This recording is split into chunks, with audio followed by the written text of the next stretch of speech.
आप देख रहे हैं केकेडी न्यूज। नमस्कार, केकेडी न्यूज में आपका स्वागत है। मैं हूं आपके साथ नम्रता शर्मा। ये नजर डालते हैं खबरों पर। अंसारी साहब, इज्तिमा का मौका है। आप एक अरसे तक पुलिस महकमे में रहे हैं, आला ओहदे पे भी रहे हैं, तो पुलिस इंतजामिया के साथ क्या कोऑपरेशन होना चाहिए हमारे वॉलंटियर्स का, और पुलिस का उनके साथ ऐसा क्या है कि कोऑपरेशन होना ये चाहिए? सालों साल से इस्तेमाल चला आ रहा है और जो भी इंतजामिया के लोग हैं, खासकर वॉलंटियर्स और रजाकार हैं, वो काबिल मुबारकबाद है कि वो अपने खर्चे से अपने टाइम निकाल के यहाँ पे आते हैं और अल्लाह के राह में निकलते हैं। और ख़ास करके जो भी यहाँ के लोग हैं, जैसे इकबाल हफीज़ साहब हैं, उमर साहब हैं, जो लोग काम कर रहे हैं, उन लोग काबिल मुबारकबाद है। हम सिर्फ यहाँ पे ये बात कहना चाहेंगे, इतना बड़ा मजमा आता है, इस बार भी मैं समझता हूँ कि 10 से 12 लाख या ज़्यादा ही लोग आएंगे। तो ऐसे में सबसे बड़ी जो चुनौती होती है वो है क्राउड कंट्रोल को। दूसरा जो है, क्राउड कंट्रोल के साथ साथ ट्रैफिक को कैसे रेगुलेट किया जाए, और ट्रैफिक रेगुलेट करने के साथ साथ में ये देखा जाए कि किसी तरह का कोई लिटरिंग, यानी हेल्थ और हाइजीन का बहुत ख्याल रखना चाहिए। और हेल्थ और हाइजीन के साथ साथ में हम लोग को देखा जाए कि इन्वायरमेंट को कोई नुकसान नहीं होना चाहिए। मैं यहाँ पे ये गुजारिश करना चाहता हूँ कि तमाम वॉलंटियर्स वहाँ पे आते हैं, लोगों से गुजारिश करें, बल्कि कोई ऐसा इंतजाम होना चाहिए कि प्लास्टिक का इस्तेमाल वहाँ पे न होने पाए, नंबर 1। और दूसरा, जो गंदगी है, एक ऐसा कोई निज़ाम वहाँ पे बनाया जाए कि सुबह शाम, जैसे रात पे ईशा नमाज के बाद अगर 2 घंटे कुछ वॉलंटियर्स रात में सफाई कर दें, या अर्ली मॉर्निंग फजर की नमाज के बाद अगर सफाई कर दें, तो बहुत बड़ा काम हो जाएगा। खाने पीने की चीज़ें जो है वहाँ पे रहें, वो ओपन में न रहें, प्रॉपर जगह पे उसको ठिकाने लगा दिया जाए, ये मेरा कहना है। और लोकल एडमिनिस्ट्रेशन से हम लोग को फ़ायदा लेना चाहिए, ताकि तमाम जो बड़े बड़े यहाँ पे हॉस्पिटल से उनसे रिक्वेस्ट किया जाए, लोकल एडमिनिस्ट्रेशन, कलेक्टर से, कमिश्नर से रिक्वेस्ट किया जाए, यहाँ पे पुलिस को कहा जाए कि भाई ट्रैफिक को रेगुलेट करने के लिए कोई ऐसा इंतज़ाम होना चाहिए कि किसी तरह का कोई ट्रैफिक कोई रुकना नहीं चाहिए।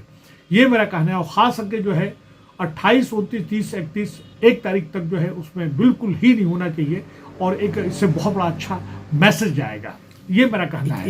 इतना बड़ा मजमा है। आप हमेशा से कहते रहे हैं कि कुरान के ताल्लुक से और इमाम देखिए, ऐसा है कि मैं चूंकि इतना बड़ा मजमा है, कहीं न कहीं हमें जो है इस्लामोफोबिया, इस्लाम को बदनाम करने के लिए जो ऐसे इस्लाम मुखालिफ जो हमारे अनासिर हैं, उनको मैं चाह रहा था कि हमारे अपने लोग जो है इस्लाम, कुरान और हदीस को मानी के साथ पढ़ें। एक तो चीज़ मैं ये बार बार कह रहा हूँ मैं।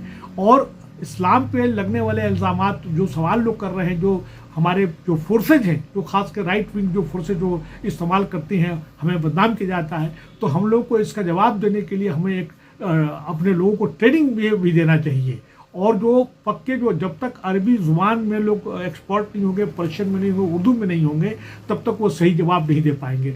कुल मिला के ये कहना चाहता हूँ कि खुदा रसूल के जो खुतबे तमाम हुए हैं, जो भी वॉलंटियर्स वहाँ पे जाते हैं, उनको मालूम होना चाहिए कि भाई ये हमारे रसूल ने ये बात कही है, अपने खुतबे में ये बात कही है। और कुरान को जब तक आप मानी के साथ नहीं पढ़ेंगे, आप दिल से उसको जो एसोसिएट नहीं करेंगे, तो आप उसको इम्प्लीमेंट नहीं कर पाएंगे। ये मैं बार बार कह रहा हूँ मैं। अच्छा, चूंकि अरबी हमारी ज़ुबान नहीं है और उर्दू भी हमारे हम लोग पढ़ नहीं रहे, तो हमारी तमाम चीज़ें जो है, विरासत जो है उर्दू में, अरबी में, पर्शियन में है। तो हमारे तमाम जो वॉलंटियर्स जो इससे जुड़े हुए, जो इस्लाम का मैसेज देना चाहते हैं, उनको जो है अरबी जो है आना चाहिए, बल्कि एक तरह से कम बुनियादी चीज़ें जानने के लिए होना चाहिए। हमने अगर देखा जाए तो तमाम जो है और कुरान की जो है हमने नमाज में पढ़ते हैं, लेकिन अगर पूछा जाए कि भाई इस सूरा में आपने पढ़ा, इसका मानी क्या होता है, उसको मालूम नहीं है। उसको एसोसिएट करने के लिए कम से कम मोटे तौर पे मतलब जानना चाहिए कि भाई ये हमने पढ़ा, इसका मानी ये होता है। ये मेरा कहना है। मस्जिद के इमामों के बारे में भी हम देखिए, ऐसा बिल्कुल बहुत इंपॉर्टेंट आप बात कर रहे हैं। मैं तमाम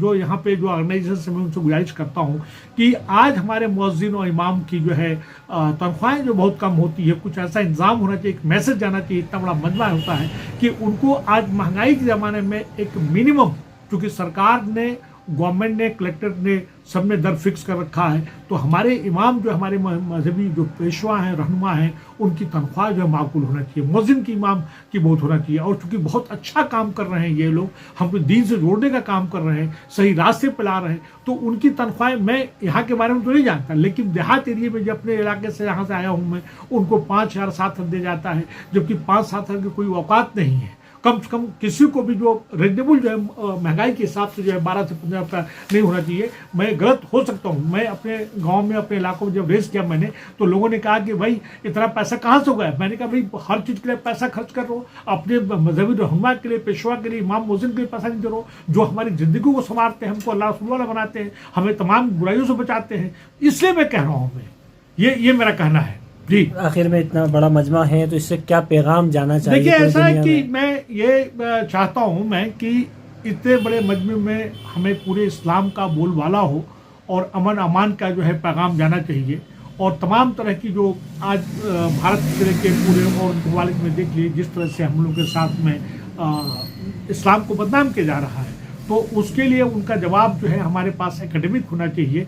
और इसके लिए भी हम लोग को एक ट्रेनिंग सेंटर खोलना चाहिए। जो इज्तिमा के लोग हैं, जो बड़े बड़े आलिम दीन हैं, उनको चाहिए कि तमाम एलिगेशंस जो हमारे खिलाफ इल्जामात लग रहे हैं, हर बच्चे को उसका सही जवाब मालूम होना चाहिए। कुरान और रोशनी में, कुरान की रोशनी में, हदीस की रोशनी में उसको जवाब मालूम होना चाहिए, ताकि हमारे जो और जो है पूरे मुल्क के और पूरे दुनिया के लोग हैं सही तरीके से हम अपने वहाँ तक पैगाम भेज सकें। ये मेरा कहना है। कुल मिला के ये प्रोग्राम इस बार का इज्तिमा बहुत अच्छा होगा। यहाँ के वॉलंटियर्स बहुत अच्छे तरीके से काम कर रहे हैं। मैं भी वहाँ पर डेली ऑलमोस्ट कभी जाता हूँ, मैं रहता हूँ, मैं देखता हूँ। मैं इंशाल्लाह मैं समझता हूँ कि बहुत अच्छा प्रोग्राम होगा और यही मेरा पैगाम है। बहुत बहुत शुक्रिया। खबरों में बने रहने के लिए धन्यवाद। देखते रहिए केकेडी न्यूज।